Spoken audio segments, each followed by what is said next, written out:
اعوذ باللہ السمیع العلیم من الشیطان الرجیم من حمزہ ونفخہ ونفسہ بسم اللہ الرحمن الرحیم ربی یسر ولا تعسر وتمم بالخیر ربی زدنی علما وعلى الذین هادوا حرمنا كل ذی ظفر ومن البقر والغنم حرمنا علیہم شحومهما الا ما حملت ظهورهما او الحوایا او ما اختلط بعظم ذالک جزیناہم ببغیہم وإنا لصادقون فإن كذبوك فقل ربكم ذو رحمة واسعة ولا يرد بأسه عن القوم المجرمين سيقول الذين أشركوا لو شاء الله ما أشركنا ولا آباؤنا ولا حرمنا من شيء كذلك كذب الذين من قبلهم حتى ذاقوا بأسنا قل هل عندكم من علم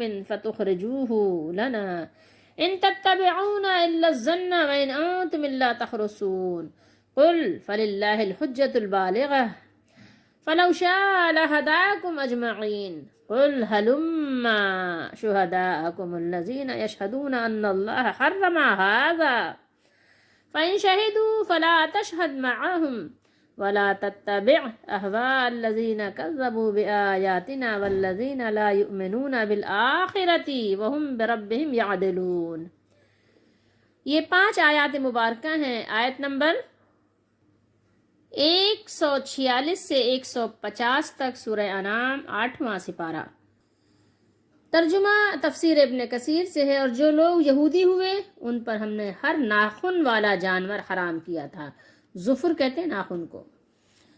حرمنا ہم نے حرام کیا تھا، کلا تمام سارے، ذی ظفر وہ ناخن والے جانور، ٹھیک ہے۔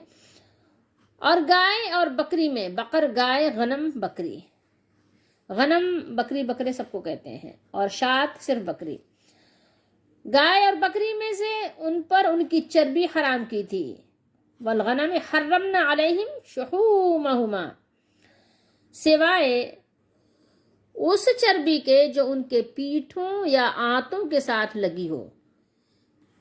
پیٹھوں پہ یعنی جو لگی رہ گئی ہے، بالکل چپکی ہوئی ہے اس کو، اور جو آنتوں میں آپ نے دیکھا ہوگا نا اوجھڑی اور اس کے ساتھ آنتیں ہوتی ہیں، اس میں بھی کچھ تھوڑی چربی ہوتی ہے، اس چربی کو استثناء ہے۔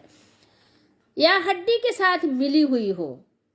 یہ سزا ہم نے انہیں ان کی سرکشی کے باعث دی تھی، اور بے شک ہم سچے ہیں۔ پھر اگر وہ آپ کو جھٹلائیں تو کہہ دیجئے تمہارا رب وسیع رحمت والا ہے، اور اس کا عذاب مجرم قوم سے ٹالا نہیں جاتا۔ جن لوگوں نے شرک کیا وہ جلد ہی کہیں گے، سیقول جلد ہی وہ کہیں گے، اگر اللہ چاہتا تو ہم اور ہمارے باپ دادا شرک نہ کرتے اور نہ ہم کوئی چیز حرام کرتے۔ اسی طرح ان لوگوں نے حق کو جھٹلایا تھا جو ان سے پہلے تھے، یعنی یہ طریق، یہ سنت ان کی نئی نہیں ہے، یہ ان کا پرانا طریقہ چلا آ رہا ہے۔ ان کے پہلے والوں نے بھی ایسی ہی باتیں کی تھیں، بیتوکی بیت سروپا، یہاں تک کہ انہوں نے ہمارا عذاب چکھ لیا، ذاقو چکھ لیا ان لوگوں نے۔ کہہ دیجئے کیا تمہارے پاس کچھ علم ہے؟ عندکم من علم، علم میں سے کچھ ہے تھوڑا بہت، تو اسے ہمارے سامنے پیش کرو، لے آؤ اپنے علم کو، دلائل پیش کرو۔ لوگ کہتے ہیں ہم دلیل نہیں دیتے، محبت میں دلیل نہیں ہوتی۔ یہ قرآن دلیل مانگتا ہے۔ اگر آپ نے دین میں کوئی بات ایجاد کی ہے تو دلیل پیش کرو۔ تم تو گمان ہی کی پیروی کرتے ہو، یقین کے سامنے گمان کچھ کام نہیں دیتا۔ یاد رکھا کرو یہ بات یاد رکھا کرو۔ یقین یقین ہے اور گمان گمان ہے، ٹھیک ہے۔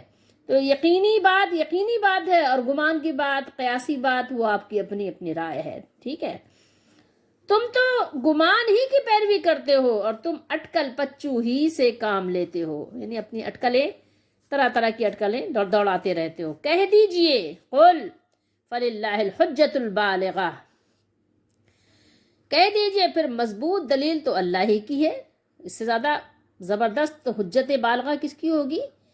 لہٰذا اگر وہ چاہتا تو تم سب کو ہدایت دیتا۔ اللہ تعالیٰ اگر چاہ لے، بس وہی والی بات ہے، زبردستی والی بات ہے، کہ اگر زبردستی کی بات ہوتی تو پھر کسی کی مجال نہیں تھی۔ کہ اللہ کے حکم سے آگے پیچھے ہو جاتا، لیکن یہ تو زبردستی ہو جاتی، اور زبردستی مقصود ہی نہیں ہے، مطلوب ہی نہیں ہے۔ کہہ دیجئے قل ہلما، کہہ دیجئے تم اپنے گواہ لے آؤ جو اس بات کی گواہی دیں کہ بے شک اللہ نے ان کو حرام کیا ہے، کن کو؟ جن کا ذکر ہوا ہے، جن چیزوں کا، ٹھیک ہے، جن چیزوں کو تم نے حرام قرار دیا ہے، اگر تم سچے ہو تو لے آؤ، ٹھیک ہے، بتاؤ، تم لے آؤ نا، بات ہو رہی قول ہلما، تو لے آؤ، حرام کیا ہے اللہ نے، بتاؤ، لا کے گواہی دو، حجت پیش کرو، دلیل پیش کرو۔ پھر اگر وہ گواہی دیں تو بھی آپ ان کے ساتھ گواہی نہ دیں، کیونکہ جھوٹے لوگ ہوتے ہیں نا، جھوٹی جھوٹی باتیں، جھوٹے جھوٹے گواہ بھی پیش کر دیں گے، جھوٹی من گھڑت دلیلیں بھی پیش کر دیں گے۔ تو اگر ایسے لوگوں سے آپ کا ٹکراؤ ہو جائے نا، ہمارا ٹکراؤ ہو جائے، تو کیا کرنا چاہیے؟ ہم پھر بھی ان کی بات نہ مانیں۔ ہو سکتا ہے ان کے ساتھ شیطانی اعلی کار بھی ہوں، اور وہ شیطانی جو ہے ان کو مدد مل رہی ہو، تو پھر بھی ایسی صورت میں ان کی باتیں نہیں ماننی ہے، ٹھیک ہے۔ اور آپ ان لوگوں کی خواہشات کے پیچھے نہ چلیں، ولا تتبع، مجھے اور آپ کو کہا جا رہا ہے یہ احوا، ہوا، احوا، یہ خواہشات نفس، پیچھے نہ چلیں جنہوں نے ہماری آیات جھٹلائیں، ٹھیک ہے۔ جھٹلانے والے دو طرح کے لوگ ہیں، اور نہ ان لوگوں کی پیروی کریں جو آخرت پر ایمان نہیں لاتے، ان کے پیچھے بھی نہیں چلنا، ٹھیک ہے۔ اگر سارے ہی باغی ہو جائیں تو پھر بھی آپ کو ایک کنارے اکیلے ہی رہنا پڑے تو اکیلے ہی رہو۔ جنگل کے درخت کی یا جنگل کی گھاس کھانی پڑے، درخت کی جڑ چبانی پڑے تو وہی چباؤ یہاں تک کہ موت آ جائے، لیکن چاہے کثیر تعداد میں گندے لوگوں کی کثرت ہو جائے پھر بھی ان کے ساتھ نہ رہو، ٹھیک ہے، ان کی اتباع نہ کرو جو آخرت پر ایمان نہیں لاتے، اور وہ دوسروں کو اپنے رب کے برابر ٹھہراتے ہیں۔ ان سے زیادہ بدعقل کون ہوگا؟ ان کے ساتھ رہو گے تو ظاہر ہے ان کے طریقے تمہیں اچھے لگنے لگ جائیں گے، کہیں ایسا نہ ہو کہ ان کے پیچھے چل پڑو۔ یہ کیا فرق پڑتا ہے ان میں اور ہم میں؟ کیا فرق ہے؟ سب مسلمان ہیں، سب انسان ہیں، سب اللہ کے پیارے ہیں، فلانا ڈھمکانا، اس طرح کے دلائل پیش کرنے لگ جاؤ تو ایسے لوگوں کے ساتھ نہ رہو، ورنہ خواہ کا بلا وجہ تم میں ان سے، اور تم کو ان سے ایک دوسرے سے لگاؤ ہو جائے گا، اور ایک دوسرے کے لیے تم جو ہے غلط غلط تعویلات پیش کرنے لگ جاؤ گے اور اپنے مالک کو ناراض کر دو گے، تو ایسے لوگوں کے ساتھ رہو ہی نہیں۔ اول حوایا، اول حوایا، یہ حویتن کی جمع ہے یا یہ حاویتن کی جمع ہے، ٹھیک ہے۔ حویتن سے حوایا، جیسے عطیتن سے عطایا اور خطیتن سے خطایا، اور یہ حاویہ سے، حاویتن سے جیسے داربتن کی جمع دوارب ہے، تو اسی طریقے سے حاویتن کی جمع حوایا، ٹھیک ہے۔ تو اس کا معنی اور مطلب یہ ہے کہ اتڑیاں، وہ اتڑیاں جن میں مینگنیاں ہوتی ہیں، آتیں، آپ نے دیکھا ہے نا، آتیں، آتوں کے ساتھ مینگنیاں لگی ہوتی ہیں نا، وہیں پہ ادھر ہی اوجھڑی ہوتی ہے۔ جب یہ گائے بکرے قربانی کے جب ذبح ہوتے ہیں تو سبھی کو نظر آتے ہیں نا، اتڑیاں جو ہے کہاں ہوتی ہیں، پیٹ میں جو، اور وہ آپ کے اوجھڑی، تو وہ اسی کی بات ہو رہی ہے، وہاں پہ چربی بھی لگی ہوتی ہے، کبھی نہیں دیکھنا ہوا ہو تو دیکھ لیجئے گا۔ وَعَلَى الَّذِينَ هَادُوا، ہادو کیا مطلب ہے؟ یہودی، یہاں پر یہ اللہ نے بیان کیا کہ ہم نے چوپایوں اور پرندوں میں سے ہر ناخن والے، مثلا اونٹ، شتر مرغ اور بطخ وغیرہ کو یہودیوں کے لیے حرام قرار دے دیا تھا، اور گایوں اور بکریوں سے ان کی چربی کو ہم نے حرام قرار کر دیا تھا، حرام کر دیا تھا، حرام قرار دے دیا تھا۔ الا ما حملت ظہورہما، پیٹھ کہتے ہیں نا، اسی جمع ہے، جمع کا صیغہ ہے، سوائے اس چربی کے جو ان کی پیٹھوں پر لگی ہو، جو چربی ان جانوروں کی پیٹھ پر لگی ہو وہ ان کے لیے حرام نہیں تھی، یا اوجھڑی میں، ٹھیک ہے، جو چربی لگی ہو وہ بھی حرام نہیں تھی۔ او کا معنی ہوتا ہے یا، ٹھیک ہے۔ اختلاط آپ اردو میں بھی جانتے ہیں نا، ایک اختلاط یعنی مکس، اور عظم کس کو کہتے ہیں؟ ہڈی کو، ٹھیک ہے۔ یہ با آ گئی ہے اس کے ساتھ تو بے عظم، ہڈی کے ساتھ جو ملی ہوئی ہو، یعنی وہ چربی جو ہڈی کے ساتھ ملی ہو وہ بھی ہم نے یہودیوں کے لیے حلال کر دی تھی، وہ بھی ان کے لیے حلال تھی. ٹھیک ہے، یہاں پر خبردار کیا جا رہا ہے، بتایا جا رہا ہے، بتانا مقصود ہے کہ یہ چیزیں جس طرح اب شریعت محمدی صلی اللہ علیہ وسلم میں حلال ہیں، حرام نہیں ہیں، تو اس سے پہلے بھی حرام نہیں تھیں، حلال تھیں. البتہ حرام کیوں ہوئی؟ کہ ان لوگوں کی سرکشی، نافرمانی کی وجہ سے ان کو سزا دی گئی تھی. سزا دینے کے لیے ہم نے انہیں وقتی طور پر حرام کر دیا تھا. یہاں پر وہی بات بیان ہوئی ہے کہ بطور سزا اللہ تعالیٰ نے ان کے لیے، ان کی سرکشی کی وجہ سے، اس سبب سے اللہ تعالیٰ نے ان کو یہ سزا دی تھی کہ جو انہوں نے سرکشی کی، اللہ سے بغاوت کی، تو اللہ تعالیٰ نے ان پر حلال چیزیں بھی حرام کر دیں. ہم نے انہیں اس تنگی اور مصیبت میں ان کی شرارت و بغاوت اور ہمارے احکام کے مخالفت کی وجہ سے مبتلا کیا تھا. ٹھیک ہے، جیسا کہ اللہ تعالیٰ نے قرآن مجید میں ہم پیچھے پڑھائے ہیں سورہ نساء میں آیت نمبر 160 پر، تو ہم نے یہودیوں کے ظلموں کے سبب بہت سی پاکیزہ چیزیں جو ان کے لیے حلال تھیں حرام کر دیں، اور اس سبب سے بھی کہ وہ اکثر اللہ کے رستے سے لوگوں کو روکتے تھے. یعنی حرام کرنے کی وجہیں دو ہی ہوتی ہیں جو ہم نے پچھلے اس میں سبق میں پڑھ لیا تھا. دو وجہیں کیا ہیں؟ ایک تو یہ کہ وہ چیز آپ کے لیے نقصان کا باعث ہو، جسمانی طور پر یا روحانی طور پر. جیسے شراب ہے تو آپ کو بہت نقصان کا باعث ہے، دونوں صورتوں میں، جسمانی بھی نقصان ہے اس میں اور روحانی بھی نقصان ہے. انسان بسا اوقات حواس کھو دیتا ہے، اور بہت سارے اس کے مضر اثرات آپ کو نظر آئیں گے، نمایاں ہوتے ہیں. ڈیٹیل کی ضرورت نہیں ہے، آپ کو خود معلوم ہے، الحمدللہ اتنے لوگ سمجھ رکھتے ہیں. یقیناً یہ بات تقریباً لوگوں کو معلوم ہے کہ کھانے پینے کے اپنے اثرات ہوتے ہیں، اور صحت مند اثرات بھی ہوتے ہیں، مضر اثرات بھی ہوتے ہیں. اور کھانے پینے سے اللہ تعالیٰ ان چیزوں کو منع فرما دیتے ہیں جو ہمارے لیے نقصان کا باعث ہیں. اور دوسری وجہ کسی چیز کو منع کرنے کی ہوتی ہے کہ بطور سزا اللہ تعالیٰ نے روک دیا. ٹھیک ہے، سزا دی. تو یہ احکام سزا کے طور پر یہ پہلے ہوتے تھے. اب تو ظاہر دین مکمل اور کمپلیٹ ہو گیا. اب یہ کہ کوئی نہیں منع کر سکتا کہ بھائی یہ چیز بکری کا گوشت آپ پر حرام ہو گیا اس لیے کہ آپ جو ہے نا اللہ کی نافرمانی کر رہے ہیں، تو اب آپ نہیں کھا سکتے. اب کوئی نہیں کر سکتا. اب جو اللہ تعالیٰ نے مقرر کرنا تھا کر دیا. اب چاہے فرما بردار ہو چاہے نافرمان ہو، بکری کا گوشت کھانا ہے کھاؤ، اس کی چربی کھانا ہے کھاؤ. جو اللہ نے حلال کر دیا، اب کوئی اس کو حلال کو حرام نہیں کر سکتا، اور نہ کوئی کسی چیز کو حرام کو اگر اللہ نے کر دیا ہے تو حلال بھی نہیں کر سکتا. اور یہاں جو اللہ تعالیٰ نے یہ بیان کیا ہے، یہاں بتانا مقصد کیا ہے؟ مقصد یہ ہے کہ اہل یہود نے اس بات کا دعویٰ کیا تھا، تو ان کے دعوے کی اللہ تعالیٰ نے تردید کی ہے. انہوں نے دعویٰ کیا تھا کہ ہم پر کوئی چیز حرام نہیں ہے، اللہ نے ہم پر کوئی چیز حرام نہیں کی سوائے ان چیزوں کے جو حضرت یعقوب علیہ السلام نے خود اپنے آپ پر حرام کر لی تھی بطور منت وغیرہ. ٹھیک ہے، تو اللہ تعالیٰ نے یہاں ارشاد فرمایا اِنَّا لَصَادِقُونَ، بلا شبہ یقیناً ہم سچے ہیں. کیا فرمایا اللہ نے؟ وَإِنَّا لَصَادِقُونَ. یہاں بے شک کیوں ترجمہ کیا گیا ہے؟ یہاں تاکید ہے کہ بلا شبہ یقینی بات ہے، یقینی بات ہے. ایک تو لام بھی ہے، ایک ہے انا بھی ہے. ٹھیک ہے، انا میں ایک ہے کیا کہ اللہ تعالیٰ نے جیسے فرمایا نا ہم، جیسے کہتے ہیں انا. ٹھیک ہے، بلا شبہ یقینی بات ہے کہ اللہ تعالیٰ نے فرمایا کہ ہم سچے ہیں. اللہ تعالیٰ سے زیادہ سچی بات کس کی ہو سکتی ہے؟ سچائی میں کون اللہ تعالیٰ سے زیادہ آگے نعوذ باللہ بڑھ سکتا ہے؟ کوئی بھی نہیں ہے. اللہ تعالیٰ کی بات سچی ہے، اور یقیناً ہم تو سچ کہنے والے ہیں.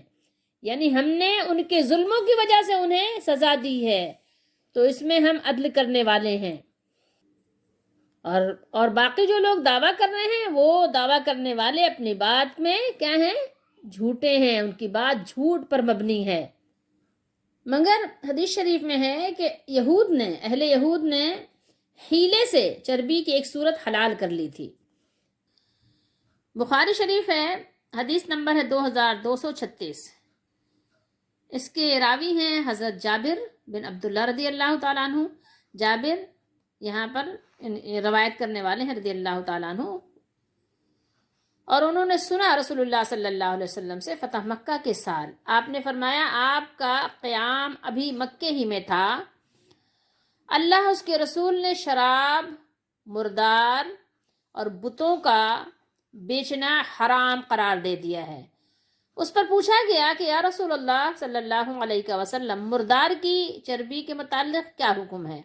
مردار کی چربی، اسے ہم کشتیوں پر ملتے ہیں، کشتی جہاز جو ہوتا ہے پانی میں جس کو اتارا جاتا ہے، کھالوں پر اس سے تیل کا کام لیتے ہیں، اور لوگ یعنی کھالوں پر بھی ملتے ہیں اور اس سے تیل کا کام بھی لیتے ہیں. یہ بات وہ الگ بات تھی، یہ الگ بات ہے. اور لوگ اس سے اپنے چراغ بھی جلاتے ہیں، چربی سے چراغ جلتے ہیں، وہ تیل کے قائم مقام ہے نا. آپ صلی اللہ علیہ وآلہ وسلم نے فرمایا نہیں، وہ حرام ہے. اسی موقع پر آپ صلی اللہ علیہ وسلم نے فرمایا اللہ یہودیوں کو برباد کرے.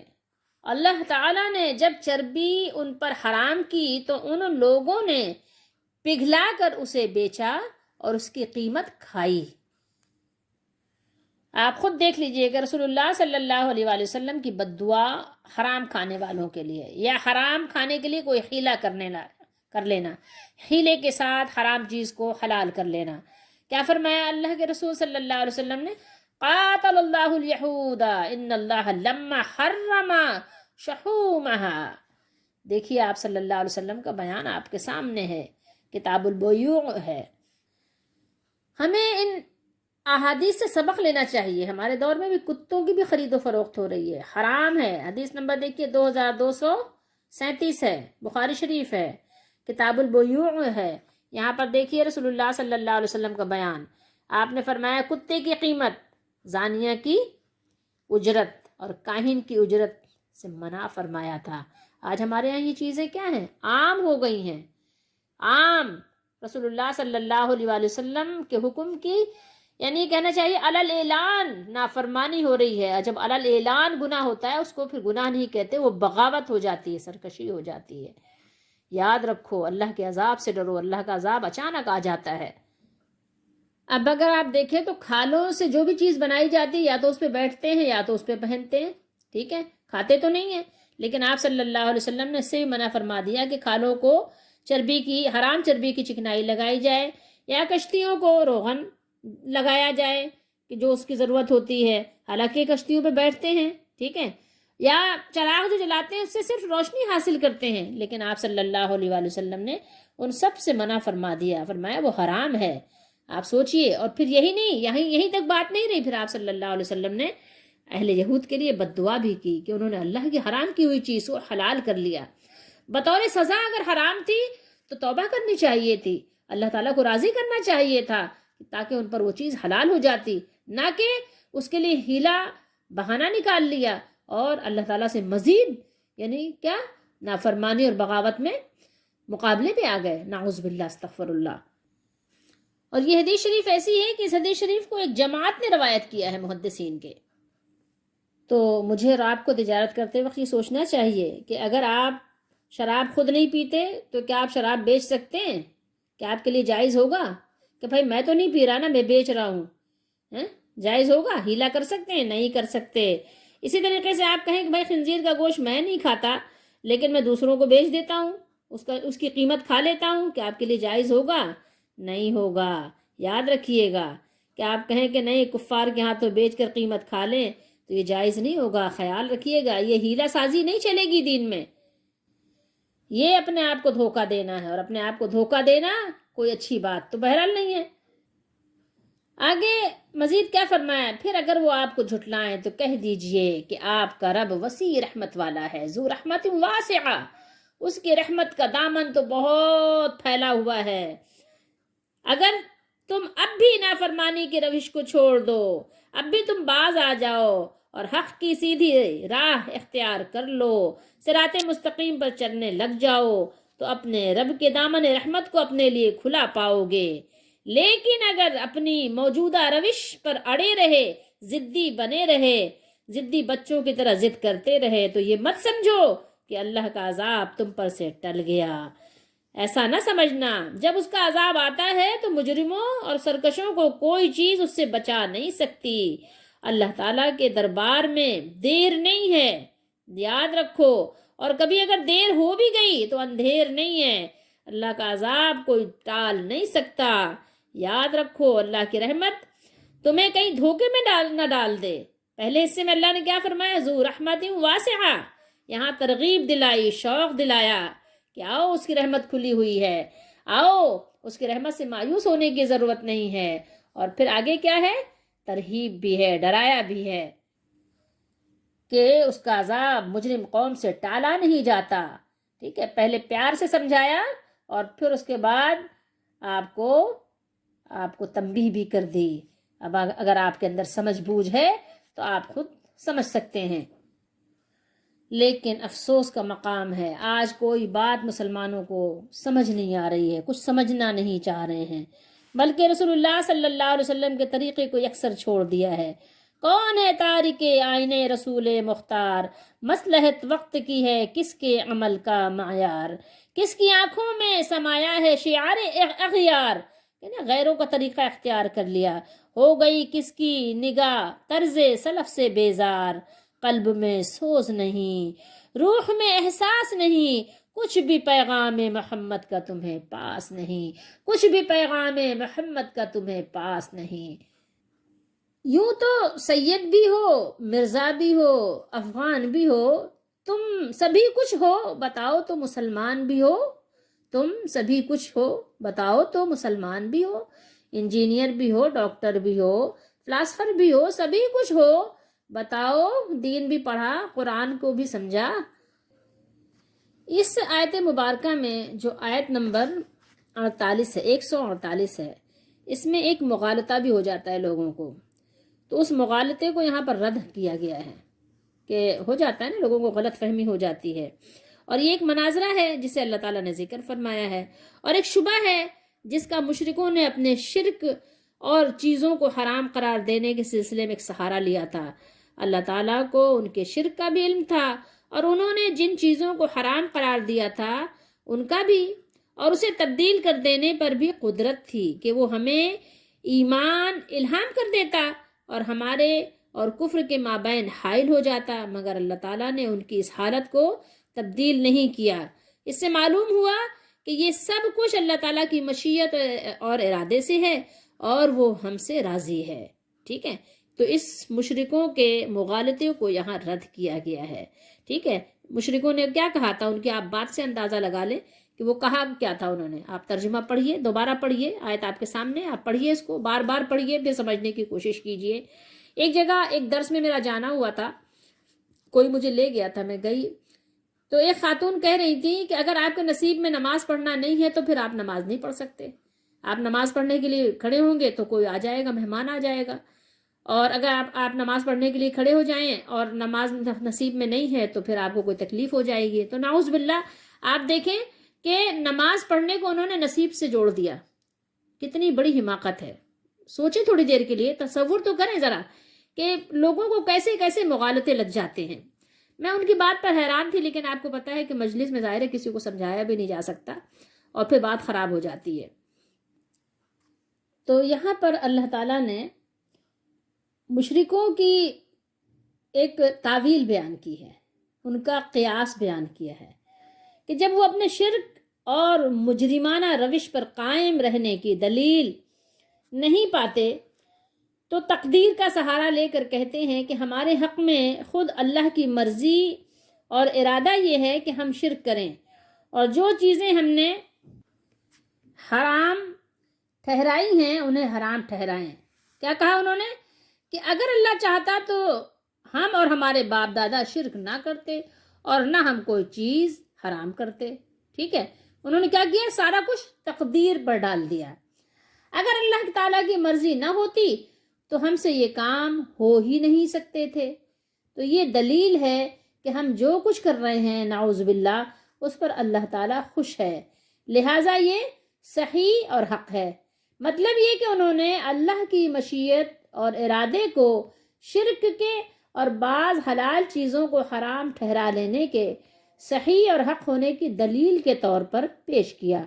گویا ان کے کہنے کے مطابق اللہ تعالیٰ کے ارادے اور مشیت کا مطلب یہ ہے کہ اللہ تعالیٰ ان کاموں پر خوش ہے اور انہیں پسند کرتا ہے اور وہ درست ہیں، حالانکہ یہ دونوں چیزیں لازم و ملزوم نہیں۔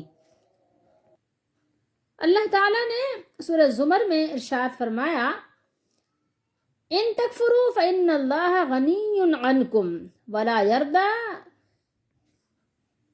لعبادہ الکفر وَإِن تشکروا یردہ لکم، اگر تم ناشکری کرو تو یقیناً اللہ تم سے بہت بے پرواہ ہے، غنی ہے، اور وہ اپنے بندوں کے لیے ناشکری پسند نہیں کرتا، اور اگر تم شکر کرو تو وہ اسے تمہارے لیے پسند کرے گا۔ یعنی شکر کرنا اللہ تعالیٰ اپنے بندوں سے پسند فرماتے ہیں۔ کفر اور ناشکری اللہ کے اور بندے کے لیے پسندیدہ عمل نہیں ہے۔ آپ اگر دیکھیں اللہ تعالیٰ تو اس کو پسند فرماتے ہی نہیں ہے، لیکن بندے بھی نہیں پسند کرتے۔ اگر کسی کے ساتھ آپ نے احسان کیا وہ آپ کی ناشکری کرے، یہ خود آپ بھی نہیں پسند کرتے۔ تو کفر اور ناشکری اللہ کے ارادے کے بغیر ہو نہیں سکتی، مگر وہ اللہ تعالیٰ اس سے راضی نہیں ہے، ٹھیک ہے؟ نہ ہی اللہ تعالیٰ اس کو پسند کرتے ہیں، نہ کفر کو پسند کرتے ہیں نہ ناشکری کو۔ مشیت و ارادہ اور رضا اور محبت یہ ایک دوسرے کو لازم نہیں ہے۔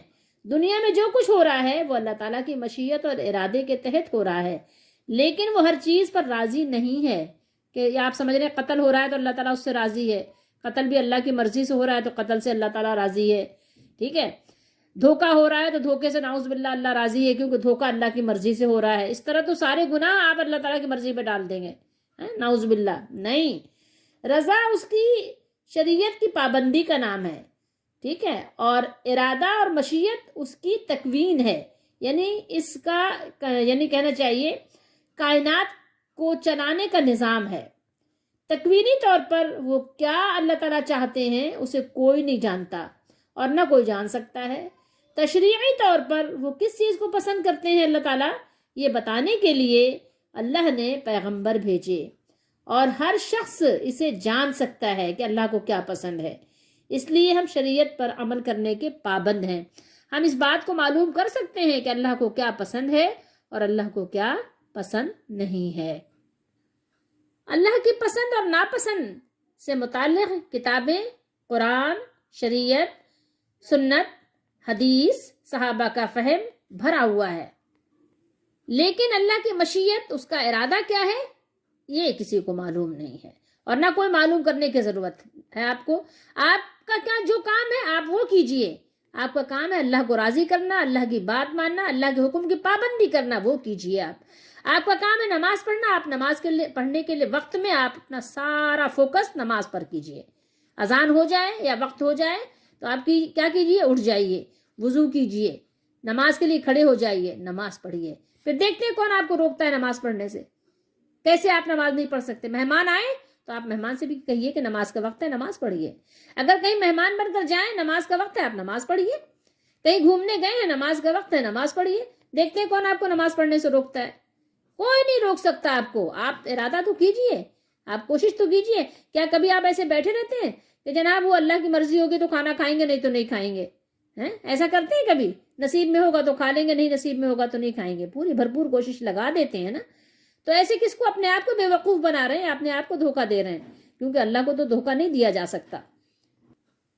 اللہ تو وہ دن آنے والا ہے جو آپ کی ساری پول، ڈھول کی پول کھول دیں گے۔ کذالک کذب الذین من قبلہم، یہاں بات سمجھیے کیا بات ہو رہی ہے۔ یعنی در حقیقت یہ بات کہنا اور اللہ کی تقدیر اور مشیت کو اس کے خوش ہونے کی دلیل قرار دینا اللہ تعالیٰ اور اس کے رسولوں کی تکذیب ہے، جھٹلانا ہے۔ ان سے پہلے لوگ بھی اسی بہانے کو بنیاد بنا کر رسولوں کو جھٹلاتے آئے ہیں اور اسی طرح کی بیہودہ، فضول اور احمقانہ دلیل پیش کرتے رہے ہیں۔ حتی ذاقوا بأسنا، بأسا کسے کہتے ہیں؟ تکلیف، یہاں عذاب کے معنی میں ہے، ٹھیک ہے۔ ذاقو ذائقہ، آپ ذائقہ کہتے ہیں نا، ذائقہ، یہ وہی ذائقہ ہے۔ یہاں تک کہ کیا ہوا ان کے ساتھ، ان کا یہ عذر قطعی غلط اور بے بنیاد ثابت ہوا۔ اگر یہ صحیح ہوتا تو ان سے پہلے لوگوں پر ان کے جرائم اور تکذیب کی وجہ سے اللہ تعالیٰ عذاب نازل نہ کرتے، پھر وہ عذاب کا مزہ نہ چکھتے۔ پھر انہوں نے کیا کیا، عذاب کا مزہ چکھ لیا، اللہ کا عذاب آ گیا ان پر۔ قل هل عندکم من علم، قل یعنی تم جو یہ عذر پیش کر رہے ہو وہ کسی عقلی یا علمی بنیاد پر قائم نہیں ہے۔ اگر تمہارے پاس علم کی کوئی بات ہے تو لاؤ، پیش کرو۔ کبھی دنیا کی کسی چیز کے حاصل کرنے کے لیے بھی تم نے تقدیر کو بہانہ بنا کر جد و جہد کو ترک کیا ہے؟ نہیں کیا ہے نا. صبح سے آپ شام تک لگا دیتے ہیں اور شام سے رات تک آپ لگا دیتے ہیں. 4 بجے بھی اگر آپ کی میٹنگ ہو تو آپ چلے جاتے ہیں. 3 بجے رات کی فلائٹ ہو تو 12 بجے نکل جاتے ہیں کہ بھائی ہماری میٹنگ ہے فلاں علاقے میں، فلاں جگہ پہ، فلاں ملک میں، چلے جاتے ہیں. ٹھیک ہے، آپ اپنے یعنی کسی بھی کمٹمنٹ کو آپ ترک نہیں کرتے، بہانہ نہیں بناتے کہ ہاں شریعت کا آپ بہانہ بنا دیں، تقدیر کا بہانہ بنا دیں، نہیں. ٹھیک ہے، تو آپ کا یہ جو بہانہ کر رہے ہیں یہ صرف آپ کو پتا ہے کہ یہ بے بنیاد ہے اور عمل سے فرار حاصل کرنا ہے. ایک بچے کو آپ 20 سال تک 22 سال تک پڑھاتے ہو تو کبھی آپ نے یہ سوچا کہ ہو سکتا ہے مشیت میں اللہ کی مرضی میں یہ ہو کہ 22 سال بعد یہ مر جائے تو آپ کا پڑھانا بیکار ہو جائے؟ تو پھر کبھی بھی آپ یہ نہیں سوچتے. تو پھر سوچئے، جب دنیا معاملات میں آپ یہ نہیں سوچتے تو آخرت کے لیے آپ ایسا کیوں سوچتے ہو؟ جب تمہیں معلوم ہی نہیں ہے کہ تقدیر میں کیا ہے تو یہ بہانہ بلا شبہ محض تمہارا وہم و گمان ہے اور تم لوگ صرف اٹکل لگا کر اللہ تعالیٰ پر بہتان باندھ رہے ہو، جبکہ حقیقت کی دنیا میں وہم و گمان کی کچھ حیثیت نہیں ہے. حقیقت کی دنیا اور ہے اور یہ گمان کی دنیا اور ہے. تم خواہ مخواہ اللہ تعالیٰ کی طرف جھوٹ منسوب کر رہے ہو. ایسا مت کرو، اپنے آپ کو دھوکہ مت دو، اس دھوکے سے باہر آ جاؤ. تم لوگ محض خیال کے پیچھے چلتے ہو، تم لوگ محض اٹکل کے تیر چلاتے ہو، یہ محض تمہارا وہم و خیال ہے. ٹھیک ہے، تمہارا جو ظن ہے، تمہارا جو اعتقاد ہے وہ فاسد ہے، بیکار ہے، اور تم اپنے اس دعوے میں اللہ تعالیٰ کی طرف محض جھوٹ منسوب کر رہے ہو. توبہ کرو، توبہ کرو. قل فللہ الحجۃ البالغہ. تو آپ صلی اللہ تعالیٰ علیہ وآلہ وسلم سے اللہ تعالیٰ نے فرمایا کہ آپ ان سے کہہ دیں کہ پھر کامل دلیل تو اللہ تعالیٰ ہی کے پاس ہے اور اللہ تعالیٰ ہی کی ہے، جو واقع کے عین مطابق ہے. اس کی مشیت و ارادہ اور اختیار الگ چیز ہے اور کسی کام پر راضی اور خوش ہونا الگ چیز ہے، اور اس میں اس کی حکمت ہے کہ اس نے تمہیں ہدایت اور گمراہی کا اختیار دے کر آزمایا ہے. اگر وہ چاہتا تو تم سب کو ہدایت دے دیتا، پھر کوئی گمراہ ہو ہی نہیں سکتا تھا، مگر یہ جبر ہوتا جو اللہ تعالیٰ کی حکمت کا تقاضا نہیں ہے. بلکہ اللہ تعالیٰ نے تمہارا امتحان لیا ہے، تمہیں دنیا کی یہ رنگینیاں خوبصورتیاں بھی دے کر آزمایا ہے کہ دیکھو یہ سب ہونے کے باوجود کون اپنے مالک پر یقین رکھتا ہے اور بے دیکھے اس پر ایمان لاتا ہے اور اپنے ارادے اور اختیار سے اپنے مالک کو پہچان کر اس کی عبادت میں مصروف و مشغول ہو جاتا ہے اور اپنے مالک کے طلب میں لگ جاتا ہے. یہ تمہارا امتحان مطلوب ہے. اب دیکھو یہ تمہاری مرضی ہے کہ امتحان میں پاس ہوتے ہو یا فیل ہوتے ہو، کیونکہ اللہ نے اپنے بندوں کے ساتھ زبردستی نہیں کی. اگر اللہ تعالیٰ زبردستی کرتے تو سب کو ہدایت پر جمع کر دیتے. قُلْ هَلُمَّ شُهَدَاءَكُمُ الَّذِينَ. یہاں کیا فرمایا اللہ تعالیٰ نے؟ اور آگے فرمایا فَلَا تَشْهَدْ مَعَهُمْ. یہاں بات غور کیجیے، کیونکہ جو بھی یہ گواہی دے گا وہ کبھی سچا نہیں ہو سکتا. ٹھیک ہے، اس لیے یہاں فرمایا کہ اگر وہ لوگ جھوٹی گواہی دے بھی دیں تو مجھے اور آپ کو گواہی میں شامل نہیں ہونا، شریک نہیں ہونا. قُلْ هَلُمَّ شُهَدَاءَكُمُ الَّذِينَ. آپ کہہ دیجئے کہ اپنے گواہوں کو لاؤ جو بتائیں کہ اللہ نے یہ چیزیں حرام کی ہیں. تمہارے پاس دلیل ہے، دلیل لاؤ. گواہ ہے، گواہ لاؤ. یعنی اپنے گواہوں کو حاضر کرو جو یہ گواہی دیں کہ ان چیزوں کو اللہ تعالیٰ نے حرام قرار دیا ہے، جن کی حرمت کی ازراہ کذب و افتراء تم نے اللہ تعالیٰ کی طرف منسوب کیا ہے، نسبت کی ہے. فَإِن شَهِدُوا فَلَا تَشْهَدْ مَعَهُمْ. پھر اگر وہ آ کر گواہی دیں تو آپ ان کے ساتھ گواہی نہ دیں، کیونکہ اس حالت میں تو ان کی گواہی محض جھوٹی گواہی ہوگی. اگر وہ دیں تو کیا ہوگی؟ جو گواہی جھوٹی ہوگی نا، اللہ کے مقابلے میں جھوٹ بولیں گے، جھوٹ کا سہارا لیں گے. تو اللہ نے فرمایا وَلَا تَتَّبِعْ أَهْوَاءَ الَّذِينَ كَذَّبُوا بِآيَاتِنَا. اور نہ ان کی خواہشوں کی پیروی کریں جو ہماری آیتوں کو جھٹلاتے ہیں اور جو آخرت پر ایمان نہیں لاتے اور بتوں کو اپنے رب کے برابر ٹھہراتے ہیں، یعنی اس کے ساتھ شرک کرتے اور لوگوں کو اس کا ہمسر بناتے ہیں. آپ نے سمجھنا ہے ان چیزوں کو. وَهُمْ بِرَبِّهِمْ يَعْدِلُونَ. یہاں کیا فرمایا؟ یعنی وہ مخلوق کو رب کے برابر ٹھہرا کر شرک جیسے ظلم عظیم کے مرتکب ہوتے ہیں، خواہ وہ کسی طرح برابر ٹھہرائیں، حالانکہ رب تعالیٰ کے ساتھ کسی کی برابری ہو ہی نہیں سکتی، نہ ذات میں، نہ صفات میں، نہ افعال میں، نہ احکام میں، اور نہ اسماء میں، کسی چیز میں رب تعالیٰ کی برابری نہیں ہو سکتی، ٹھیک ہے، اور علم میں بھی نہیں ہو سکتی، اور حقوق کے اعتبار میں، اور نہ کسی اور چیز میں۔ تو پھر ایسے جاہلوں کی خواہشات کی پیروی میں اور آپ کیوں اختیار کریں؟ مجھے اور آپ کو ایسے لوگوں کے ساتھ نہیں رہنا چاہیے، ان سے دوری بنا کر رکھنا چاہیے۔ ہاں، تبلیغ کے لیے، نصیحت کے لیے، کچھ سکھانے کے لیے ان کے قریب جانا یا ان کو قریب بٹھانا یہ اور بات ہے۔ اب آئیے دیکھتے ہیں ان آیات مبارکہ میں ہمارے لیے کیا سبق ہے۔ ہمارے لیے سبق یہ ہے کہ اب ظاہر حلال و حرام کا سلسلہ تو مکمل ہو چکا، اب اگر ہمیں کوئی تکلیف آئے، کسی بھی طرح کی کوئی صورت پیدا ہو تکلیف کی، کوئی تنگی کی، تو ہمیں کیا کرنا چاہیے؟ توبہ کرنا چاہیے، اللہ کے سامنے گڑ گڑانا چاہیے، رونا چاہیے، اپنے مالک کو راضی کرنا چاہیے، اچھی حالات ہوں پھر بھی، اور اگر حالات تھوڑے سے گڑبڑ ہو جائیں پھر بھی رجوع کدھر کریں؟ اپنے مالک کی طرف۔ جیسے ایک بچہ اگر اماں ایک تھپڑ مار بھی دے تو اماں ہی کے پاس آ کے پناہ لیتا ہے، اماں چپ کرائیں، اماں ہی کے پاس روتا ہے۔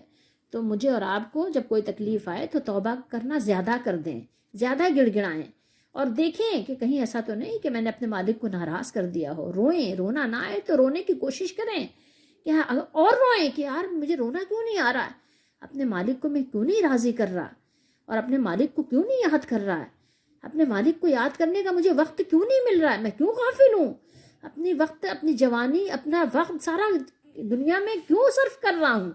تو یہاں ہمارے لیے سبق ہے کہ اپنے مالک کو راضی کریں، سیلاب آئے تو راضی کریں، سیلاب نہ آئے پھر بھی راضی کریں، کہ ایسا نہ کہ سیلاب آئے اور ڈبو دے ہمیں، اس سے پہلے اپنے مالک کو راضی کر لو، اور وہ مالک بہت جلدی راضی بھی ہو جاتا ہے۔ دیکھو وہ مالک ایسا ہے کہ وہ بہت رحیم ہے، اس کی رحمت بہت وسیع ہے، بڑی وسعت والی ہے، ورنہ دنیا میں دیکھیں آپ کسی کو ناراض کر دیں، کسی بادشاہ کو ناراض کر دیں، کسی اپنے باس کو ناراض کر دیں، تو پھر کیا ہوتا ہے؟ وہ جلدی سے کیا کرتا ہے؟ آپ کو راستے سے ہٹا دینا چاہتا ہے، آپ کے خلاف FIR درج کرا دیتا ہے، آپ کو کیا کرتا ہے؟ قید خانے میں قید کروا دیتا ہے، آپ کو سزائیں دلواتا ہے، آپ کو کیا کرتا ہے؟ راستے سے ہٹانے کے لیے آپ کو قتل کروا دیتا ہے۔ کیسی کیسی سزائیں دیتے ہیں لوگ دنیا میں، آپ نے دیکھا ہے۔ لیکن جو میرا مالک ہے، جو حقیقی مالک ہے، اللہ تعالیٰ کی رحمت بے پایاں ہے۔ یہ اس کی بے پایاں رحمت کو تو فعل ہی تو بات ہے کہ جو ہم اب تک محفوظ چلے آتے ہیں، ابھی تک بچے ہوئے ہیں، ابھی تک اللہ تعالیٰ نے ہمیں مہلت دی ہوئی ہے، اور ہمارے مہلت کے لمحوں کو اللہ تعالیٰ نے ضائع اور برباد نہیں کیا، لیکن ہم اس مہلت کے لمحوں سے فائدہ تو اٹھائیں۔ اگر فائدہ نہ اٹھایا اور پھر اپنی اس کجروی سے، اپنی ضدی پن سے اگر ہم باز نہ آئے تو کیا ہوگا؟ انجام کار، آخر کار اللہ تعالیٰ کی گرفت آ جائے گی، اور پھر وہ اس کی گرفت سے ہمیں کوئی نہیں بچا سکے گا، پھر وہ اللہ کا عذاب ہمیں ہلاک کر کے رکھ دے گا، برباد کر دے گا، تو پھر اس وقت کوئی اللہ کے عذاب سے بچانے والا نہیں ہوگا۔ اس سے پہلے توبہ کرو، اپنے مالک کی جو وسعت کی چادر ہے اس میں آ کے اپنے آپ کو ڈھانپ لو، اور دیکھو ہر طرح سے اپنے آپ کو شرک سے بچاؤ، ٹھیک ہے۔ اگر تم شرک کر رہے ہو، اللہ کی نافرمانی کر رہے ہو، پھر بھی تمہیں عذاب نہیں آ رہا ہے، اور تم یہ کہہ رہے ہو کہ دیکھو یہ ہمارا کام اچھا ہے، اس سے ہمیں بڑا فیض مل رہا ہے، تو اس سے ڈرو، اس سے ڈرو، یہ نہ سمجھو کہیں ایسا نہ ہو کہ اللہ تعالیٰ کی سنت پوری ہو رہی ہو تمہارے اوپر، پھر اچانک عذاب آ جائے۔ اپنے باپ دادا کے روش کو چھوڑ دو، ہو سکتا ہے کہ باپ دادا کو پتہ نہ ہو، ان کو علم نہ ہو، ٹھیک ہے۔ اپنے طرف سے دین میں جاہلانہ رسموں کو جاری نہ کرو، یہ جاہلانہ خرابیاں جو ہمارے رسمیں رواج بن گئی ہیں، ان جاہلانہ رسموں کو چھوڑ دو اور قرآن و سنت کی طرف آ جاؤ، دلیل کی طرف آ جاؤ۔ تم سے دلیل مانگی جائے گی، دلیل پوچھی جائے گی، اس لیے دلیل کے ساتھ کام کرو۔ قرآن و حدیث ہمارے لیے دلیل ہیں، اور قبر میں بھی ہم سے دلیل کی بنیاد پہ تو سوال ہوں گے، حشر میں بھی تو دلیل کی بنیاد پہ سوالات ہوں گے۔ اور دیکھو ایک چیز یاد رکھو کہ اگر اللہ تعالیٰ نے مجھے اور آپ کو قبول حق کے لیے مجبور نہیں کیا تو یہ نہ سمجھو کہ ہم آزاد ہیں، ہم آزاد نہیں ہیں۔ اللہ نے ہمیں اختیار دیا ہے، اور یہ ہمارا امتحان ہے۔ حق و صداقت کو قبول کر لو، قبول کر لو، اس میں تمہارا فائدہ ہے۔ اس مالک نے مجھے اور آپ کو اختیار دیا ہے کہ میں اور آپ اپنی مرضی سے چاہے تو حق کو قبول کریں اور چاہے تو باطل کو اختیار کر لیں۔ دیکھو باطل کو چھوڑ دو، ٹھیک ہے۔ اللہ کی اس کی قدرت اور اس کی رحمت سے کیا بعید تھا کہ وہ ہم میں اور آپ میں برائی اور گمراہی کی کوئی صلاحیت رکھتا ہی نہیں، ہمارے اندر قوت ہی نہ ہوتی، طاقت نہ ہوتی، ٹھیک ہے۔ ہم محض مجبور ہوتے اور اپنی فطرت کے لحاظ سے ہم فرشتوں کی طرح بنا دیے جاتے، صرف عبادت اور اطاعت ہی کرتے، ٹھیک ہے۔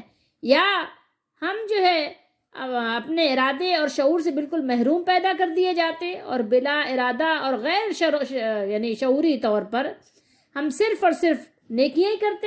لیکن حکمت الہی کا تقاضا یہ تھا کہ انسان شجر و حجر کی طرح مجبور محض بھی نہ ہو اور فرشتوں کی طرح فطری اعتبار سے فقط نیک اور پاک باز ہی نہ ہو، بلکہ تمام سابقہ تخلیقات سے ایک اللہ تعالیٰ نے انوکھی چیز انسان کو پیدا کیا ہے کہ اس کے اندر استعداد و صلاحیت کے جوہر بھی رکھے ہیں اور شعور اور ارادے کے اعتبار سے اسے مکمل آزادی بھی دی ہے کہ جو راستہ چاہے اسے منتخب کر لے۔ اور اسی وجہ سے تو ہماری کیا ہے، ہماری پوچھ گچھ ہے، اسی وجہ سے تو ہم سے سوالات و جوابات ہیں۔ اگر ہماری مرضی اور ہمارا ارادہ و اختیار کچھ ہوتا ہی نہیں، ہمارے اندر یہ صلاحیت اور استعداد ہوتی نہیں، تو پھر کیا بات تھی۔ اور دیکھو ایک چیز اور بھی یاد رکھو کہ اگر شہادت کے لیے کسی کو بلایا جائے، دلیل کے لیے بلایا جائے اور دلیل اس سے طلب کی جائے اور وہ دلیل دے دے، تو ایسا نہیں ہے کہ اس کی دلیل کو بلا چوں و چرا مان لیا جائے، یہ مقصد نہیں ہے، بلکہ مقصد یہ ہے کہ ان کے دانشمند اور دیانتدار طبقے کو ان کی جاہلانہ رسموں کی بےہودگی پر آگاہ کیا جائے، ٹھیک ہے۔ ایسا نہیں ہے کہ آپ کو جو کوئی بتائے آپ مان لیں، نہیں، ہمارا عقیدہ کیا ہے کہ ہماری بنیاد قرآن و سنت ہے۔